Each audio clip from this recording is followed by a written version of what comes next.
بسم اللہ الرحمن الرحیم۔ السلام علیکم۔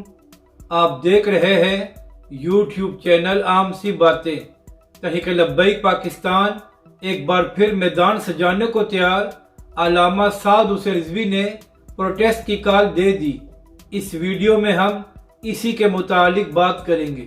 ناظرین کرام، 24 جولائی کو کراچی اور حیدرآباد میں بلدیاتی انتخابات ہونے تھے، مگر الیکشن کمیشن نے یک طرفہ فیصلہ دیتے ہوئے بلدیاتی انتخابات کو 1 مہینے کے لیے مؤخر کر دیا ہے، جس کے بعد تحریک لبیک پاکستان نے الیکشن کمیشن کے اس فیصلے کو مسترد کر دیا ہے اور مطالبہ کیا ہے کہ فوراً بلدیاتی انتخابات کرائے جائے، جبکہ دوسری جانب تحریک لبیک پاکستان نے یہ بھی اعلان کیا ہے کہ آج شام 6 بجے کرنگی سے لے کر الیکشن آفس تک تحریک لبیک پاکستان پروٹیسٹ کرے گی اور ایک ریلی نکالی جائے گی، اور اس ریلی کی قیادت تحریک لبیک کے سربراہ علامہ سعد حسین رضوی خود کریں گے، اور تحریک لبیک پاکستان الیکشن کمیشن سے یہ مطالبہ کرے گی کہ فوراً بلدیاتی انتخابات کو کرایا جائے۔